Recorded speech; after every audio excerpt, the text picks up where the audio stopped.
이 그림은 조반니 디 파올로의 세계 창조의 낙원 추방이라는 그림입니다. 그림에서 상단 좌측에는 하나님이 보이는데요. 자세히 보면 하나님 곁에 뭔가가 보입니다. 이 날개에 달린 천사들은 케루빔, 즉 지천사에 속하는 천사들로 하나님께서는 12명의 천사들에 둘러싸여 오른손으로 우주를 가리키고 있습니다. 케루빔은 가톨릭 신학에서 치천사 다음인 두 번째 계급의 천사이며 동방교회에서는 흔히 많은 눈으로 그려지는데 12명의 천사는 24개의 눈으로 완전히 바라본다, 온전히 바라본다고 이해할 수 있습니다. 이 그림에서 또 특징적인 것은 오른쪽에 최초의 남녀를 추방하는 천사가 벌거벗은 모습으로 그려졌다는 것입니다. 천사의 누드는 상당히 이례적인 것으로 이 그림에서 천사는 남녀와 함께 벌거벗고 있는데 이는 사람과 천사가 크게 다름없음을 보여주려고 한 의도로 생각됩니다. 천사가 최초의 남녀를 추방하는 이 일화는 수많은 상징적 식물이 꽃을 피우고 있는 에덴 동산을 배경으로 합니다. 카네이션과 딸기는 낙원의 묘사에 종종 등장하는데 물론 색에 따라 그 의미가 달라지지만 카네이션은 사랑, 매혹, 그리고 특별함을 표현합니다. 그리고 딸기는 행복, 기쁨, 그리고 사랑을 상징합니다. 여기서 오렌지 나무를 휘감은 장미는 지상 낙원의 청정무구한 상태를 나타내며 백합은 순결을 상징합니다. 그렇다면 오렌지 나무는 무엇을 상징할까요? 황금색 과일이 열린 나무 7그루가 이 낙원 추방 장면의 배경을 이루고 있는데 오렌지 나무는 정결과 순수함, 그리고 관대함으로 여겨집니다. 자세히 보면 두 마리의 토끼도 보이는데요. 토끼는 음탕함과 동시에 순수함을 상징하며 이 그림에서 큰 비중을 차지하고 있는 구체는 단순히 원을 나타내는 것이 아니라 우주 전체를 뜻합니다. 우주는 중앙의 지구로부터 서로 다른 색채를 띤 연이은 동심원적 구체로 전개되는데 녹색 구체는 물, 파랑은 공기, 빨강은 불, 그 다음은 7개의 행성과 마지막은 12궁을 상징하고 있습니다. 그리고 우측의 천사와 남녀 아래에 흐르는 4개의 강은 비손, 기온, 티그리스, 그리고 유프라테스를 그린 것이라고 합니다. 전체적으로 조반니 디 파올로의 세계 창조와 낙원 추방의 그림은 좌우 대립적인 구도로 좌측은 하나님이 강림하는 하강의 느낌이라면 우측은 4개의 강으로부터 나무가 솟아오르는 상승의 느낌이 지배적입니다. 시간상으로는 왼쪽에서 오른쪽으로 이야기가 진행되고 있는데 하나님의 창조로부터 남녀가 추방당하는 장면은 전체성에서 부분으로 분화되는 과정으로 살펴볼 수 있습니다. 다음 그림은 별의 창조라는 그림으로 빨간색의 큰 빛은 낮을 다스리는 태양을, 파란색의 작은 빛은 밤을 다스리는 달을 나타냅니다. 이 그림은 창세기 1장 14절부터 18절 말씀에 대한 것으로 하나님께서 가라사대 하늘의 궁창에 광명이 있어 주야를 나뉘게 하라. 또 그 광명으로 하여 징조와 사시와 일자와 연한을 이루라고 말씀하셨습니다. 즉 하나님께서 창조하실 때 넷째 날을 묘사하고 있는 이 그림은 하나님께서는 율법 두루마리를 손에 들고 있는 모습으로 그려 하나님께서 말씀을 이루심을 보여주고 있습니다. 여기서 원은 크게 우주를 상징하는 가장 큰 원과 해와 달을 상징하는 작은 2개의 원, 그리고 하나님의 얼굴에 그려진 후광을 의미하는 원을 포함해 3+1으로 완전한 창조 행위를 상징합니다.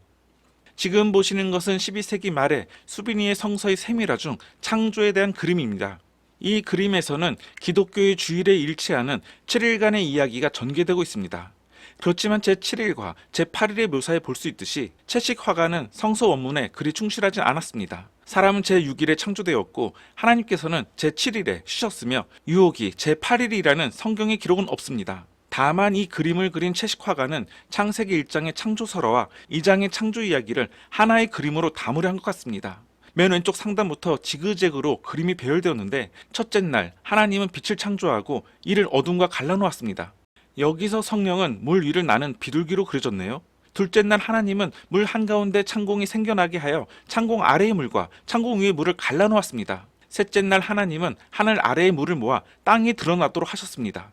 넷째 날 하나님은 창공에 빛나는 것들, 즉 태양과 달과 별을 창조하십니다. 다섯째 날 하나님은 바다의 물고기와 하늘의 새를 창조하십니다.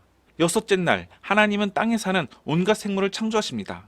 사실 하단 좌측의 7번째 그림을 7째 날로 보기는 어렵고 하나님이 아담과 이브를 창조하시는 장면을 그린 것이며 하단 우측의 8번째 그림 역시 8째 날이 아니라 간교한 뱀이 이브에게 건넨 선악과를 이브가 아담에게 주는 결정적인 순간을 담아내고 있는 것입니다. 즉 채식 화가는 날짜별로 이야기를 구성한 것이 아니라 중요한 사건 순으로 이야기를 배열하고 있습니다.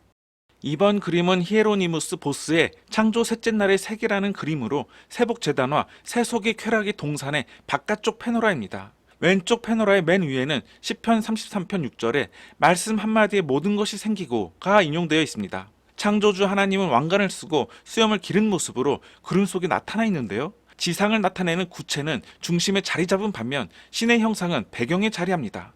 식물은 땅에서 자라고 있지만 동물은 아직 보이질 않습니다. 가만히 보면 독특한 식물과 광물질이 생겨나고 있음을 살펴볼 수 있습니다. 오른쪽 패노라의 맨 위에는 시편 33편 9절에 한마디 명령에 제자리를 굳혔다가 인용되어 있습니다. 이 그림은 원근법으로 먼 곳에서 한눈에 내려보는 조감적 시점이 사용되었으며 세계는 수정 원구 속에 들어있습니다. 이러한 수정 원구는 우주의 취약성을 상징하며 이 작품은 하나님이 하늘 아래 물을 모아 땅이 드러나도록 한 창조 셋째 날의 세계를 담은 독특한 작품입니다. 마른 땅이 드러나게 한 다음 하나님께서는 식물과 꽃이 돋아나게 하셨는데 이 작품은 풍경 자체를 목적으로 하는 풍경화의 초기 예로 간주되며 심리학적으로는 하나님으로 표상되는 자기와 수정 원구로 그려진 자아와의 관계로 해석될 수 있습니다. 야코포 틴토레토의 동물의 창조는 바다의 물고기와 하늘의 새를 창조한 후인 다섯째 날의 하나님 아버지를 보여줍니다. 하나님은 이들에게 복을 내리며 생육하고 번성하라 그리고 충만하라고 말씀하셨습니다. 창조주 하나님은 날아다니는 온갖 새를 지어내고 다양한 종으로 나누시는데 그림에서는 새들이 하늘을 쏜살같이 날고 있는 모습으로 그려지고 있습니다. 바다로 추정되는 물속에는 하나님께서 우글거리는 온갖 물고기를 창조하신 현장이 묘사되고 있는데 이처럼 동물의 재빠른 움직임은 창세기 1장 21절의 말씀을 구체적으로 그려낸 것입니다. 우측에는 여섯째 날을 이미지화했는데 여섯째 날에 창조된 육상 동물들은 하나님 뒤편에서 자유로이 뛰어다닙니다.